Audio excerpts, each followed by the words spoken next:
and we are glad you are back and you are with us. We are going to be working with our Agora Cyber Charter High School team members, and we'll introduce them in just a moment.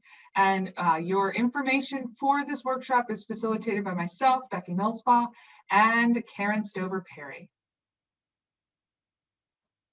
Description of tonight's session is we're going to be looking at data sources and really what are we using to measure school climate, and how does that work for some of the equity focused work that we are now embarking on, especially now more than ever. We're going to have some hands-on descriptions of how we use some of these data sources and how we have some other data sources that maybe we haven't thought about integrating in different ways as we talk about school climate and we talk about how do we improve that learning environment for all students. When you leave today, we're hoping that you have had some exploration with the experience of a fabulous school level team that we're going to meet momentarily, and also to make sure that we are talking about different data sources in a different way, really thinking through that lens of protective factors and risk factors, and really refocusing our efforts. It doesn't mean that we're adding additional data. It means we're looking at our data in a different way. We're also going to think about those benefits of school climate surveys. If you haven't used that, some people have used school climate surveys for maybe school, but not home, maybe for students, but not for community. So really thinking about how does that fit now as part of what we think about with multi-tiered systems of support and that framework that we're using to help organize school. So this is my happiest time because I get the opportunity to, you get to hang out with folks that we've been able to hang out with. And this is the Agora Cyber Charter School High School PBIS core team, school climate team. And those are the list of all of the core team members, because I want you to meet these fabulous folks and let them tell you a little bit about what they experienced. We'll start with the panel first, and then we'll follow up with some additional evidence-based practices for us all to consider. So when we talk about this school climate and we talk about using this data and we talk about all these exciting features of what we've added to school, let's talk about how we got here first. So I'm going to turn that introduction over to Jeff Miller, who is the principal. So Jeff, can you tell us how we got here? Thanks for having us today. I guess I took over the high school position sometime in the 18 to 19 school year. And right away, there were some definite things that I wanted to start working on. One of them being engagement. That's sort of a problem in most school districts, especially at the high school level and in challenging schools. Engagement is always huge. So I started to want to run down the path to get students as engaged as possible. But luckily, our friends from the MCIU were there to say, hold up, you got to make sure you're there before you can actually move forward. So it kind of gave us that chance to kind of stop and pause, see what we needed to kind of create before we could really start building a program that's going to help to engage students and get us into the PBIS world. And that's just sort of how it kind of initially started. And then we started looking at the different data sources. Our school climate was a huge one. We run the whole state of Pennsylvania. So our students come with various different backgrounds from socioeconomical, and it just really makes it difficult to kind of have one thing that'll fit for every student. So we started building our team together and tried to keep it as varied and vast as possible. And I guess we can go ahead and introduce some of them. Absolutely. And I think that's a great way to segue into that. So I'm just going to go based upon who's at the top of my screen. Lynn, can you tell us who you are and what you do? Sure. My name is Lynn Wilson, and for the last year and a half, I am the Destinations Career Academy Administrator at the high school, which is a new program that is focused on more of career and technical education and getting students certified in different pathways that they can go right into the workforce if they wanted to. Thank you. Valerie. Hi, I am Val Natali. I serve as the Assistant Director of Special Education at the high school. I'm one of three. I support our students with exceptionalities and diagnoses related to emotional disturbances and autism. So this is a great area for me to jump in and support and learn even more. Thanks, Val. Jackie. Hi, I'm Jackie O'Reilly. I am the MTSS coordinator here at the high school. Katie. Making notes about who I am. I'm Katie DiStefano. I work at the high school as a professional learning coordinator. I also work with new hire onboarding and staff induction. Thank you. Steve Calabro. Hi, my name is Steve Calabro. I am and have been serving for about 8 years now, 7-8 years as the parent engagement role here at Agora. I work with parents, help with trainings with that. I am also myself the parent of a student at Agora who will be a senior next year. Hard to believe. Wow. All right, Holly. I'm Holly Allen. I'm one of the assistant principals at the high school. This year I served as a 9th grade assistant principal, and we move up a grade every year. So next year I'll serve as the 10th grade assistant principal. And this year I also had the privilege of serving as the our middle states accreditation adventure as the internal coordinator for that. Thank you. All right, Kimberly, did I get you? No. Hi, I'm Kimberly Watson. I work for the Student Services Department here at Agora as a family coach. I also have my oldest daughter is a graduate from Agora. She graduated in 2013. And so I've been here now 9 years as a family coach. That is great. And Jeff, I know there were some folks that were missing. Is there any other role that was not represented? I think the only one that couldn't, I guess there were two that couldn't be here today, was one from our special education department and one from our school counselor who was supposed to be here but couldn't make it today. All right, awesome. All right, that goes into then our next part of just some of our questions. When you started the school climate analysis, what was your thinking? What did you decide to use as far as pulling data together? Because I know there was only one additional piece of data that you actually added. So what is it that you added on there? Was it was it a particular data source that you had covered for a while? Steve, would you like to start with maybe the indicator 8 and talk about how you use that? Because you use that in a different way than most schools do, right? Yeah, and I'm not sure, we haven't really looked into how other schools use it, but we try to use it as effectively as possible, which you should do with any data source. And yeah, I'm more than happy to speak to that. So the indicator 8 survey is based off of national PTA standards. There are 6 of those. And they ask questions about basically how welcoming is your school? How does your school support student success? Are you communicating effectively? Does your school advocate for student success or teach students to advocate for themselves? Does your school involve parents in decision making? Is there shared decision making, or are you kind of isolated? And are you collaborating with the community? And we have been doing this survey for since 2013. So that's 8 years now, 8 times we've given this survey, and the data comes back sometimes similar, sometimes a little different, but we ask these same questions of how prevalent they feel these items are to all of our staff and to all of our families. And depending on the year, we get responses somewhere between 600 to 1,200 responses, which is a pretty good sample size to be taking that data from and getting a good sweep of that.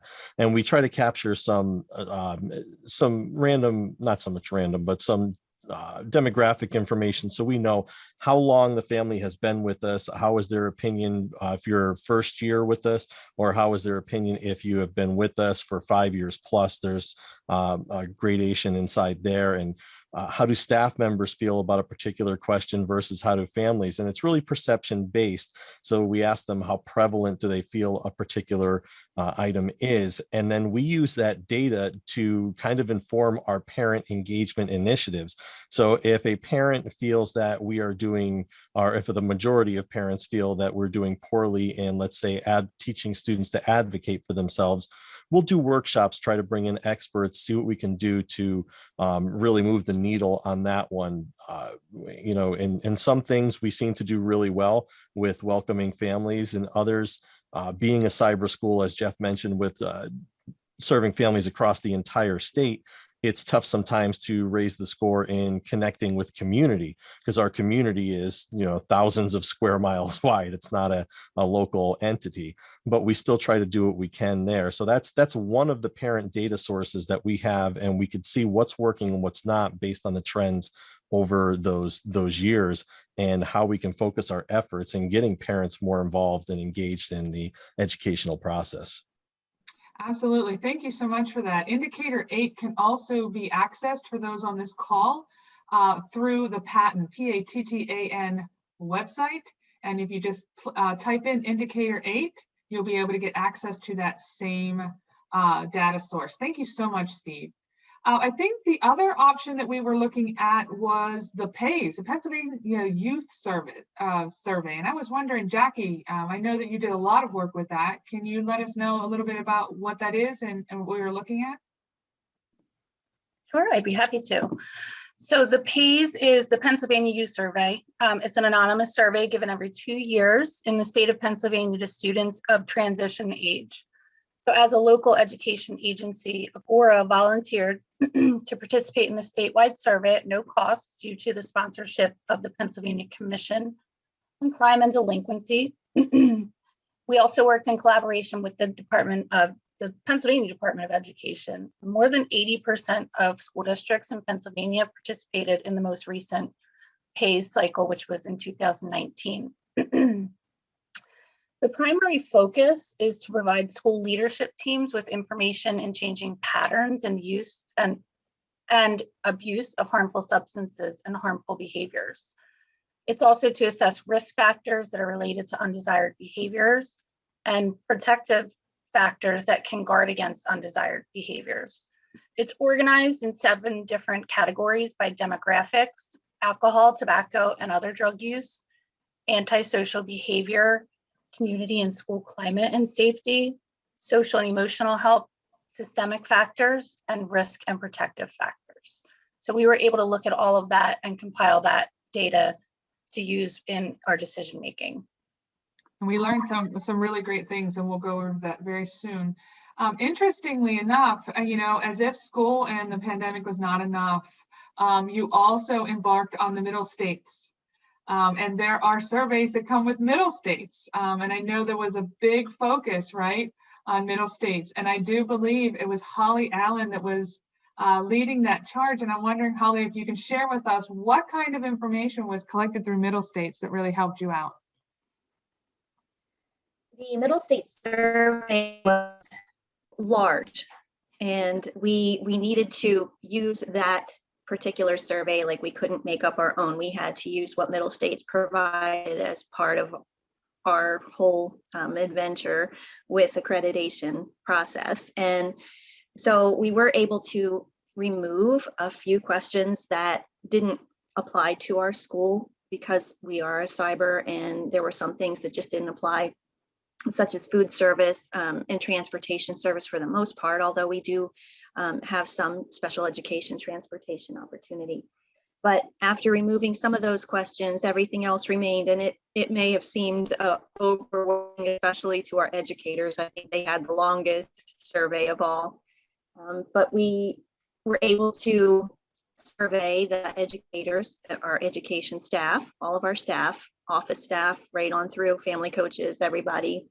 And then we also sent a survey separately to our students and a separate survey to our parents. So it was interesting to see all of that data come back. And we fared very well. We were all very pleased. Administration was pleased with the results of that. One overarching thing that we discovered, that all of our stakeholders that I've mentioned felt overall that there is trust, that the students trust one another, their classmates, they trust the staff to work with them and provide supports when needed. Parents feel the same, and our staff feel trust among the administration.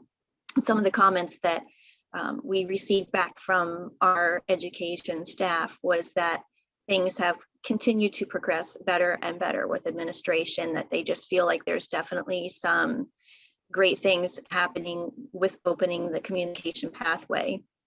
And there are some objectives that we were able to come up with for school improvement that resulted from the survey. That I went on the path of middle states accreditation anyway, because we wanted to not only validate who we are as a school and what we're pretty proud of what we do. We feel like it's amazing and we wanted to validate that. But in addition, we also wanted a very clear process for school improvement that will continue year to year to year. And that's what is provided by our accreditation attempt. So through that, we came up with 3 objectives. One deals with literacy, and we worked, as I'm sure we'll continue to hear throughout this discussion today, we worked very hard school-wide on our literacy initiative this year.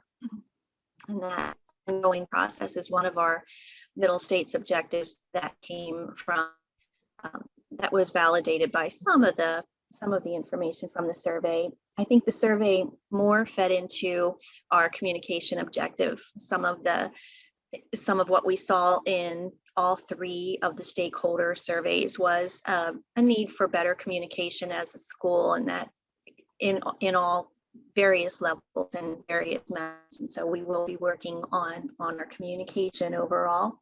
And then the 3rd objective we came up with was MTSS framework, which of course we are in full swing there, and we continue to make that even more. I think the issue with the education staff is just that they want to know more how to utilize MTSS resources. So as we work on that framework, again, it comes back to that communication piece, that we want to make sure all of our staff are very comfortable with what we're doing with the MTSS framework, and that they really understand the resources and the process to work through the MTSS resources that we have. And that's amazing, because we're talking about process and we're talking about data informing process. So thank you so much for that, Holly. There was a new piece of data. So you had already decided you were going to do middle states. PAYS automatically happens every 2 years. It's up again this fall, just like Jackie was explaining. Indicator 8 you had always done for the last 8 years, but then there was a new one. And this is the new one that's also accessible to everyone else who is viewing this, this conversation. So that is the Pennsylvania Department of Education School Climate Survey. And Val, I was wondering if you can talk us through what we actually gained out of doing that PDE School Climate Survey and what it's all about. Absolutely. So this was our one survey that was really focused for our students. We're looking at targeting 3 different domains. The first one being social emotional learning and the perception of our social emotional learning skills for our high school students. We targeted student support. To what extent do our students perceive that the supports are being provided to them? Are they accessible to them? And the last area of safety, where we were looking to determine if students feel safe and under what conditions. And I think this was one area that we really found a lot of, so you find some data and then you ask a lot more questions about it as well, especially when you're looking at being a cyber environment. But this was a really important one for us, especially with taking our data during the pandemic. So this was a lot of information here. We were using the standardized questions that came from PDE. We added an additional 5 within the core team. That was what we developed. We were looking for scores of 3.4 or higher to note whether things were agreeable to favorable, 2.5 or lower. Obviously, we know those are going to be unfavorable, but we wanted to use the data to find out what comparisons we could make across our grade levels. if there were specifics of to student groups, race or ethnicities across those 3 domains that we could pull data from. We wanted to know how we compared to other schools across the state, because as Jeff mentioned, we have student representation from across the state. So does that impact how we compare to other districts? And you know, one thing that we took away from that, well, wait, am I getting ahead of myself? One thing that we took away from You that. know what? Let's hold on that. But Yeah, yes, I'll hold on it. absolutely. Good. So that But was the PDE School Climate Survey, and we'll get to what we learned about it later. absolutely. You know what? I think, Valerie, we need to record this for Prosperities, just so that you can actually share the explanation of that PD School Climate. That is the first time I've heard it said so clearly. So thank you so much. Sure. All right, so one of the things that happened as a result of this was your student voice. And Val is absolutely right when she says, boy, when you're talking about across the state, what do you need to consider? So what ways did you actually consider that student voice, and how are students involved in this process? Kimberly, do you mind speaking to that? Sure. I'm one of the committee members that got to work with the students directly, and our student core team was made up of a lot of voices across the state. We wanted to make sure we assembled a team of students that were, willing to really participate in analyzing this data, but we wanted to see it through their lenses of representation for our entire school. We did have 1,384 students respond to the school climate survey. And so there were a lot of voices to hear. The students that made up the core team that discussed the data with us were from all grades 9 through 12. We looked at a lot of information that came from our staff in helping to select what students would be invited to come and pour over this data from the survey. So we were able to look at students that were very, successful in online learning, and some that were maybe struggling, some that had IEPs and others that do not. We had students that represented different clubs in the school. So we had students from the LGBTQ community. We had students that were very vocal in their classes, and students that sort of held back, but they all came together to discuss this data, and they were very enthusiastic about it as well. So the staff facilitated only slightly with the discussion just by asking questions about the data, but they went all in at looking at the data very specifically, and they were able to come with their perspective from being a student at Agora and look at that data and then develop these wonderful ideas that we where are our students and what are they seeing and how are they feeling, and then they voice that with us as a staff. We were able to document a lot of their responses. A lot of feverish writing went on during their discussions, and we learned a lot from them. Thank you, Kimberly. And you know what, this is even during the pandemic, and even with all of the work that you had to do to get that together, that really helps. All right, so let's think about the participants then in the process. So you know what, this was a large process. It took us a couple of months, didn't it? So what maybe were some of your biggest takeaways as we are getting through all of this data? There's a lot of data to go through, and getting different voices involved took a lot of planning. So what were some of your biggest takeaways? Jackie, do you mind speaking to some of yours? Sure. And yep, you hit the nail on the head. We had a lot of data and it was very valuable. And that's something that I found really impressed upon, because we've got student voice, parent voice, staff voice, and that helped us to see where our strengths and our weaknesses are and where we need to go from there. Also, working with the team for various roles with the school led to wonderful conversations, and where we were going to go to meet the needs of our students and our staff and our families, and that's the data that's driving us. So I thought that was really important, and I was happy to see that many of our families and staff members feel safe and that they're happy here and they have a positive role within Agora. The beauty of what your position is of MTSS coordinator was really helpful, because you were a lot of times being able to connect those dots. So that was also critical to make sure we had the right people at the table as well. Right, Yeah. it's different than looking at numbers and Yes. it gave that real person piece to it. So that was great. Absolutely. Jeff, what was your biggest takeaway? And I think we've said this a number of times. So, I mean, it's definitely probably the most important part is making sure that everybody has a seat at the table to sit down and talk through it. Really from the students to the families. I mean, even in our group, I mean, we had administrators, we had MTSS, family coaches, who are really sort of that lifeline for families in the school. Our special education teachers, guidance counselors, even our professional learning team being part of this whole process really helps to make sure that we're all moving in the right direction. We all understand what's going on, and just getting that all-encompassing look at the data and trying to understand it really is really helpful. And I think the student team did a really nice job of really looking at it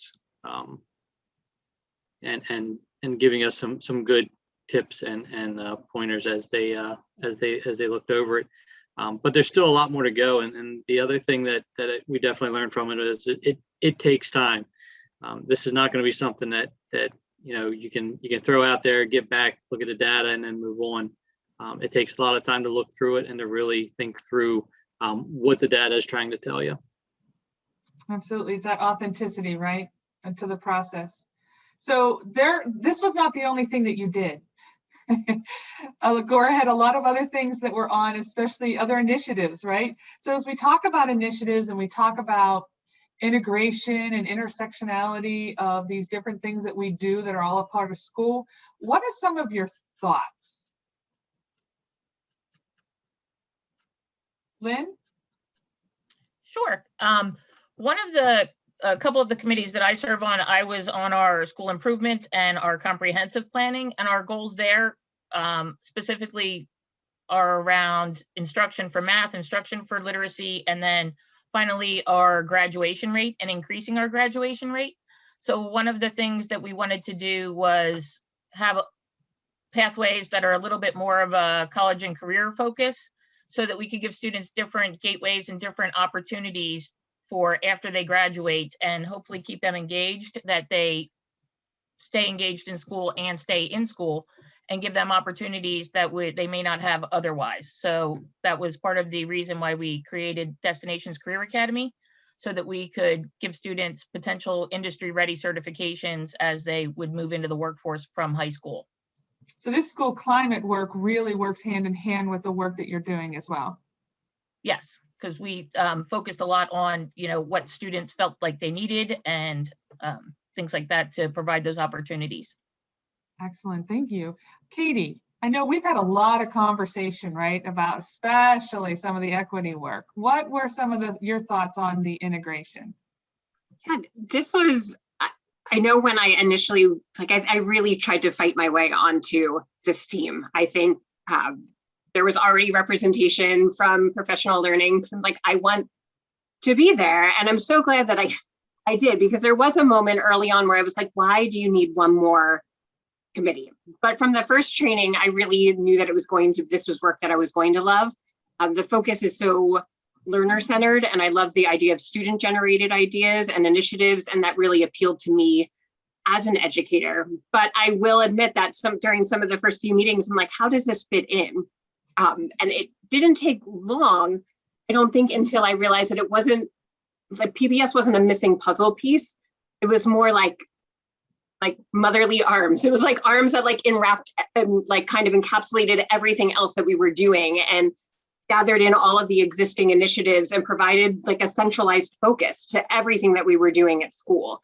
So in my role at Agora, I work with professional learning, as I mentioned, but I also worked with lesson plan development. I worked tangentially with the trauma-informed team on the school improvement plan. I worked with the diversity, equity, and inclusion initiatives. I worked with the Renew program, and we did a lot with empathy. And so it was really wonderful coming into this work wearing a variety of hats.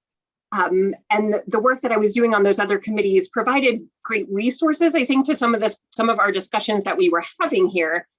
But PBIS started to really center the to-do list that I was doing in all of the other initiatives. So it wasn't long before the work in DEI and trauma and renew and SIP felt like subcommittees underneath this PBIS umbrella, even though the rest of the people weren't all a part of this particular team. So instead of feeling like I'm doing all of these separate things, everything started to feel like a step forward towards the same goal.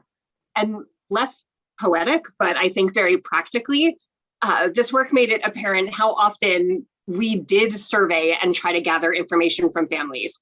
And so you started to wonder, I'm like, maybe that's why that DEI survey didn't take so well, because now I know that this middle stage survey also went out at the same time. Maybe that's why when we tried to get the feedback on the lesson plan, we got very few returns. So it's a lens with which to view everything that you're doing at the school and to say, like, can we get all of this information from maybe 3 well-crafted surveys that meet the needs of all of these different initiatives? Instead of saying we need a DEI survey, we now have a PBIS survey, and we're gathering all the things that we need to fuel our work here at the school. Wow, that is very, very wise. And we're talking now about professional learning, and that's the professional side, but there's also that really important side that we talk about with family engagement. And Steve, I'm wondering if you can share how maybe this actually matches with some of the things that you were thinking of and you had been working on. Yeah, I'm going to echo a lot of things that were said, and I mean, we could that is, as Katie said, a whole separate issue that we can dive into with these surveys. But having been looking at some of these data points for years, one of the really cool things for me being involved in this was getting to see the student side of that, seeing what their concerns were, what their take where it was on some of these questions. We send out the survey to staff, we send out a survey to parents, and a lot of times the parents will fill it out, but getting that authentic student voice away from the parents was huge in understanding what those concerns were. So we may have parents in any given year, their biggest thing that they would like to have some sort of help with is motivating students. But if you ask a group of students whether they're motivated or not, they're not going to answer that in the same way. And some of their concerns were more around, feeling maybe feelings of isolation or some different scores that we had in terms of mental health. Well, that one did coincide with some of the parent voices. So it was great to see the intersectionality here of all of these pieces where all of these different voices were coming together. And now we can refocus our efforts looking at, all right, I'm going to be putting together some workshops or some sessions to help parents out. This is what your students are feeling. This is what students at Agora say that they're feeling. And this is how we can help you help them in those areas. And obviously, we have mountains of data externally, not from our things, but there's studies upon studies on how parent engagement drives student success. So maybe there has been that disconnect from the parent there. They just see it as a motivation issue, but not understanding that there may be something deeper. And I think PBIS is huge in bridging that gap and maybe bringing those pieces together. So this was a great eye opener for me. It was a great eye opener in terms of seeing how we can refocus our efforts to be more effective, seeing all those places and where the intersections of these are. I really love the passion that you have, Steve, about family engagement and the amazing work that you do. When it comes to that social emotional opportunity that you've really focused on, let's think about what were some of the aha moments you noticed as we were going through the data. What did you notice as you were going through that data, Val? Because I know that there were some things that you wanted to share with us prior. What were some things that you noticed socially and emotionally? I definitely had a lot of aha moments, but similar to what Katie shared, it was almost that focused lens of often we're already addressing needs in some way, but there might be other barriers that we need to consider in order to increase the access that the students need to have to other supports or to the things that we're already doing, that we already have in place, but really giving us that narrowed focus to view to be able to make them as effective as they possibly can be for our students. Thank you. Katie. I do like the emotions. That I think to some degree as teachers and And administrators, we all know that it's Maslow before Bloom, but you can't have students that are hungry or scared or isolated or overwhelmed and then still expect them to achieve their full potential. We know that. But often as districts, the logistics and the day-to-day kind of pulls us away from that understanding. And what I found with the PBIS work is that it forced us to consider the why, and it forced you to consider all of these elements through that empathetic vantage point. We found ourselves asking questions like, how do you make sure that a student feels safe in a cyber environment when they're at their home? What does that look like? What does that feel like for that learner? What does that look like on our end as educators? I am finding it to be particularly poignant through the DEI lens. And I don't think I have data for this, Becky, but I think that in life, what everybody wants is to feel seen, to feel heard, and to feel understood. And at one of our most recent sessions, you shared how we can easily start to transform our practices through that equity lens by always asking in any committee, K to 12, any committee, any subcommittee, any team meeting, who benefits from this decision and who will be left out or who won't benefit as a result of this decision. And I think you said that's not personal, that's just data. But it is data that gets to the heart of the person. And when we start making decisions from that perspective, I think we will continue to ensure that our learners are seen and heard and understood and can then achieve. Katie, if you had a hashtag, I would say hashtag data with a heart. There you go. It's a new thing, a new trend. Thanks so much. Lynn, was there anything you wanted to add on that social emotional opportunity, since you do work with such an interesting service opportunity for Agora? Yes, I think what stood out to me the most was that most students, kind of going back to what Jackie had said too, that most of the students do feel safe at Agora and they feel supported by their teachers, which I think being in the high school, students don't enroll in the high school, especially if they haven't been here from elementary, because everything's going great where they are. So there's either a reason that they're being pulled towards something that you have to offer, or they're being pushed out of where they are. And I felt like those reasons for being safe and staying here and feeling supported by their teachers were really pulled towards reasons for coming to Agora. And I think that that kind of ties in with what Steve was saying too, that keeping them engaged and increasing communication, things like that can really keep our students here at Agora and better supported and better able to learn through that consistency. Thank you. So we heard some definite successes in a lot of your descriptions, but there were some categories as we started to look at that data that we want to improve, right? Because that's the reason why we did the data analysis in the first place. How can we improve and increase the experience and improve the experience for all students, all staff, and family? So when we think about that, what were some general categories that you have considered as part of your PBIS action planning? What were some things that really stood out that are going to make your process better as a result of doing some of this climate survey? I am wondering if Kimberly, you can speak to that. I would love to.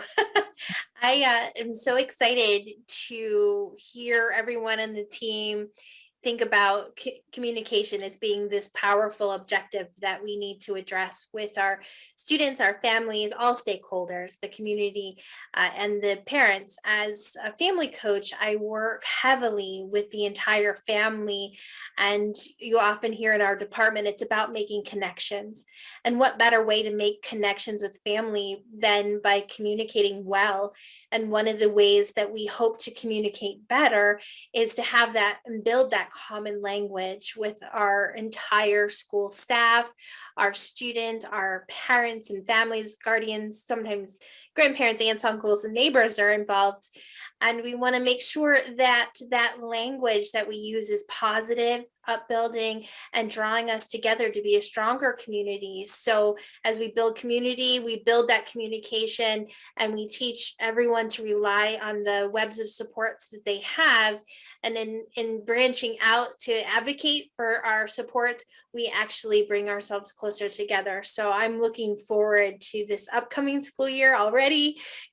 and hoping that we can make a lot of strides in that common language building.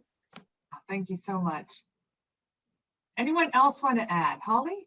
Yes, I was thinking that one of the that specifically came to light for us was a suggestion, again, coming at this from the Middle States perspective. And one of the suggestions that was made to us by our peers from the team that visited our school and inspected everything that we do, a suggestion they made was to include student voice more, include parent voice more. So we had already begun to do that. And we will continue to be very strategic in making sure that we include those voices in areas that we can, such as in our board meetings, and again, the student PBIS team that we have. And we are just trying to make very sure too, as we do that, that we're including all student voices, not just the ones who are academically excelling, but those who are challenged, those who struggle, because we need to hear what those challenges and what those struggles are and what the students' suggestions are for meeting those head on. So that's one thing that we will continue to work very consistently and strategically on moving forward, is making sure those voices are in there and voices are heard. And another thing I wanted to mention too, thinking about community, is that it was so wonderful to see how the staff willingly came together to be divided into committees to work on the various things. There are 12 standards that we worked through for the past year and a half to really inspect where we are as a school,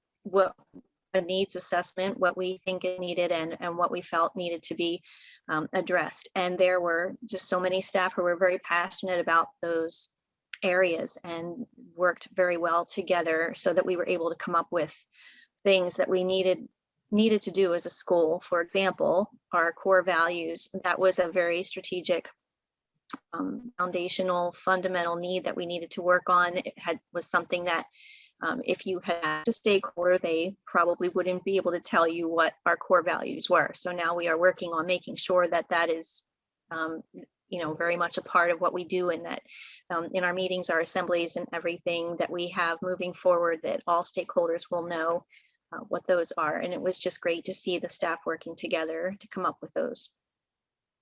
Absolutely. Thank you so much.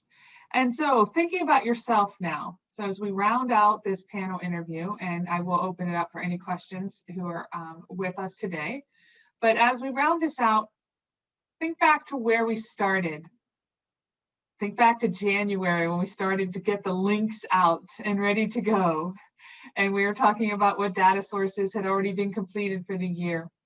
How are you changed personally or professionally through this discovery process? And if you're a classroom teacher, what takeaways from this process could help you even when you're thinking about classroom systems and practices? And Katie, in the spirit of data with a heart, I was wondering if you could share some of the things that changed through that discovery process. I mean, that really is it for me. In my former role was an art teacher, so I have that artistic bend, and I love theater, I love music, I love anything where people's passions are on full display. And the heart of PBIS really I felt like it tapped into who at least I want to be as an educator, or who I strive to be, but never have I ever in 20 years of education said, you know what I love? I love data. Give me a spreadsheet. I want to look at that. That was just not anything I've ever said. I tend to feel, and then my emotions kind of become my compass, sometimes good and sometimes not so good. But PBIS taught me that emotions can be fueled by the data, and that when we slow down and we really consider all of these vantage points, and we really start to ask ourselves why, and why that? Do you see that here? Or I wonder, is that here? Is that corroborated on your statement? Do you have that in your data source? Are we seeing this in multiple places? When we slow down and we really start asking ourselves all those questions and considering all these different perspectives, I really saw how we can ensure that what we're doing is purposeful, it's measurable, it's lasting, and it's impactful.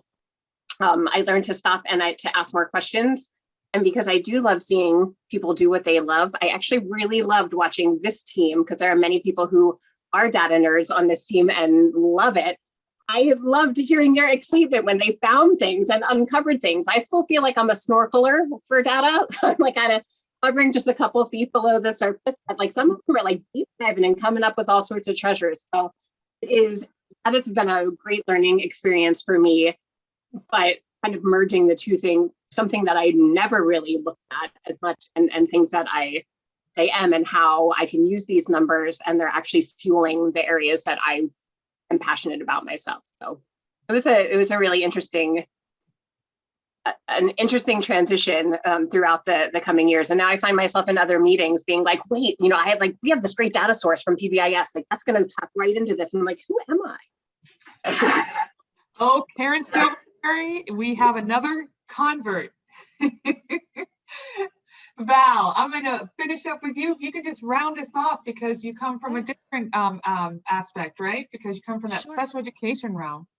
Yeah, though ironically, my takeaway really kind of lends itself to Katie's. So one of the things that really stuck out to me was just the interconnectedness of so many topics.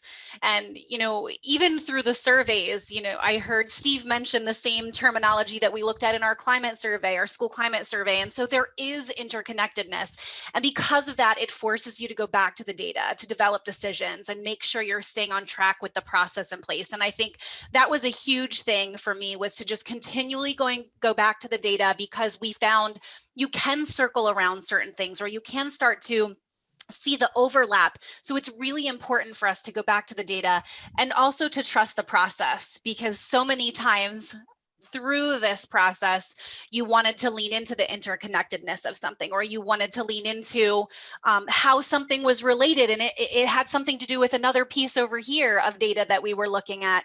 And so trusting the process and really keeping our eyes focused on what we were talking about at that moment really helped us to get to where we are, and prepare us for kind of continuing to make decisions, because we're not finished yet and we're still working through a lot of things. And that's really exciting for me to be a part of. So it's so awesome to hear the passion of this group. And now you can see, for those of you who are on the call, why it is so important that we wanted to share this message out.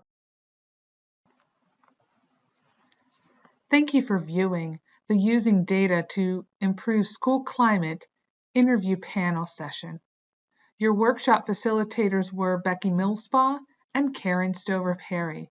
Please feel free to contact either one of us on the contents of this presentation, including any further information on Pennsylvania's School Climate Survey, PBIS, multi-tiered systems of support, Indicator 8 survey, PAYS data analysis, or how to get families engaged in your own process.